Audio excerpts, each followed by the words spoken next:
भगवान हरि ने कहा है जयम गुंजनते कि हम व्यंजना पूर्वक खाए। खाना आपको 2 रोटी की भूख है और इस जगह यदि आप 3-3.5 रोटी खा रहे हैं तो आपकी क्या स्थिति होगी? आप फिर ध्यान रखते हैं, यानी बीमारी को निमंत्रण देना। चाहे कितना ही स्वादिष्ट भोजन सामने आ जाए, चाहे कितना ही अपना मनपसंद भोजन आ जाए, लेकिन उस समय संयम जरूरी है। संयम मां जीवनम, कि जितना संयम करेंगे उतना हम स्वास्थ्य के लिए करना। और अभी तो सारी चीजें आपको एक अच्छी लाइन बता रखी है, अच्छा रास्ता बता रखा है 4 का। आप हर एक घंटे का 1-1 मिनट का क्या करें, जिससे आपका सहज संयम हो जाता है और स्वास्थ्य की दृष्टि से भी सुगम हो जाता है। क्योंकि हम जानते हैं कि जहाँ असंयम होता है, चाहे कि अति सरलता बढ़े, जहाँ अति होती है वो बड़ा खतरनाक हो जाता है। इसलिए हमें संयम करना है। हमें याद है बचपन में एक छोटी सी बुक आती थी, वो उसमें 1 घंटे का चार करके 1 दिन ही लगा है। तो ये क्या उस बुक के रंगा हुआ है खाने पीने का मोक्ष। कोई नहीं जानता है उस बुक को पढ़ते हुए बोले कि खाने पीने मोक्ष कैसे मिल सकता है, लेकिन ये बहुत बड़ी तपस्या हो जाती है। उपवास करना आसान है, लेकिन घंटे घंटे का त्याग करना भी एक बहुत बड़ी तपस्या है। सहज आपकी तपस्या हो जाती है, संयम हो जाता है और स्वास्थ्य की दृष्टि से भी हितग्रस्त हो जाता है। मुझे घटना वचन याद आ रहा है। कहा जाता है कि भूखे पेट भजन न होए दोबारा। सही बात है, गलत है। व्यक्ति जब भूखा होता है तो शायद मुश्किल लगता है, उसको सामना करना भी कठिन लगता है और कोई भी प्रकार की आध्यात्मिक क्या करना उसे कठिन लग सकता है। थोड़ा व्यक्ति एक समय भी खाया हुआ होता है तो उसमें आसानी से कर सकता है। भोजन न देखे काम न देखे डांट पाट, काम न देखे डांट पाट, भूख न देखे वासी बात, प्यास न देखे धोबी घाट और नींद न देखे सूती खाट। कहावत शायद सही होगी। आप सब जानते हैं इस कहावत को कि जब व्यक्ति को भूख लगती है तो कुछ भी नहीं देता, न बासी देता है, न रात का देता है, न सूखा देता है। ये कितने दिन का है, क्या इसमें मार देंगे या ये सूखा है, हमारे स्वास्थ्य के लिए दिक्कत नहीं है। और भूख ऐसी बीमारी है कि जब व्यक्ति के सामने कोई भी चीज आ जाती है उसे खाए बिना नहीं रहा जाता है।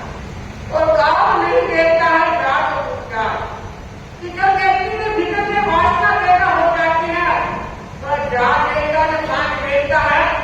और शायद इस वर्तमान युग की बात आप सब जानते हैं कि जब लड़कों के प्रेम हो जाता है और न जान देती है, न मां देती है, न रोग देती है, न भूख देती है। ये कैसा है, ये किस जात का है, चाहे मुसलमान हो, चाहे सिख हो, चाहे हिंदू, कोई भी जात का हो, वह नहीं देखा जाता है। और नींद जब आती है जहाँ बेटे वंश हो जाते हैं।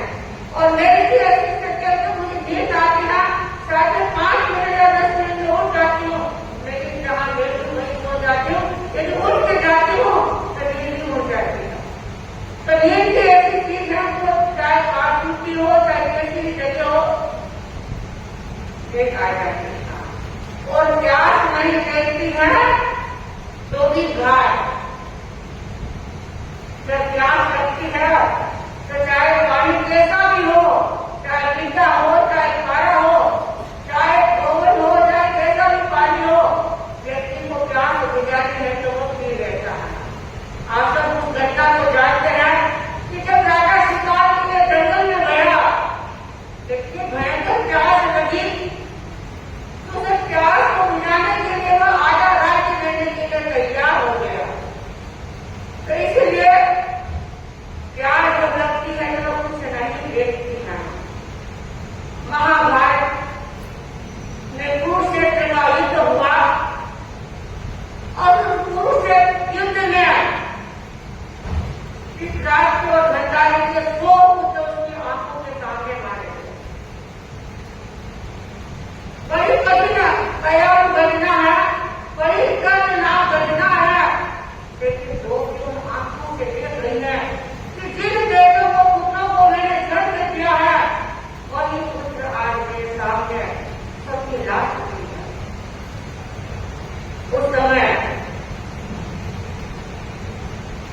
वासुदेव कृष्ण प्रकट हुए और गंगा जी से कहा, ये सब माटी है और माटी अभी सब खत्म होने हो गए हैं, अब इस माटी का तो क्या दुख करती हो, और इनकी जो आत्मा है वह अजय अमर है, अविनाशी है, तो आत्मा आज पृथ्वी के जहाँ चलेगी है, लेकिन ये तो नित्य देह है और उसका तुम क्या दुख करती हो। लेकिन एक बात जान सकती है कि एक बेटा यदि सामने चला जाए तो उसको कितना दुख होता है, उसके लिए सहन करना कितना कठिन हो जाता है। लेकिन फिर भी वासुदेव कृष्ण ने गंगाई से कहा कि ये तो मोह छोड़ो, ये तो माटी है, अब इसके मोह में तुम कितने भी रहोगे, लेकिन अब तुम मुझे खा लो कि मनोहर खाने के लिए, क्या तुम मुझे खा लो। लेकिन गंगाई ने क्या कहा,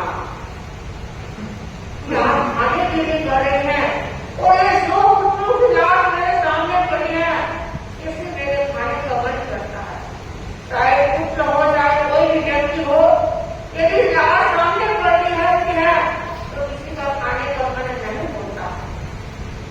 तो गंगाई ने भी यही उत्तर दिया वासुदेव कृष्ण को कि ये लाशें मेरे सामने पड़ी है, मैं कैसे खा सकती हूँ। बहुत मनोहर थी, लेकिन कृष्ण की मनोहर को उसने स्वीकार नहीं किया कि मुझे नहीं पाता है। वासुदेव कृष्ण वो अपनी लीला दिखाने वाले थे, वहां से अदृश्य हो गए और जैसे जैसे रात की बेटी हो रही है, लेकिन बेटी भूखा दिखा नहीं सकता। आखिर उसको इतनी देर भूख लगी कि उसे सहन नहीं हुआ। सहन करने के लिए व्यक्ति की क्षमता होती है, लेकिन कितने समय तक सहन करे।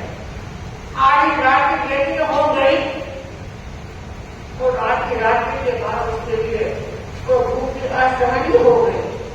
उसके अंदर उसने देखा कोई दिखाई नहीं दिया, लेकिन ऊपर एक आंख अभी से उसके ऊपर अच्छे नीचे आंख बैठक रही है।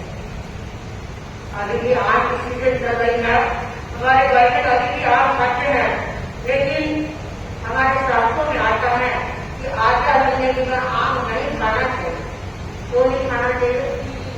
उसके जीव पैदा हो जाते हैं, ये विवेक जागृत करना आवश्यक है।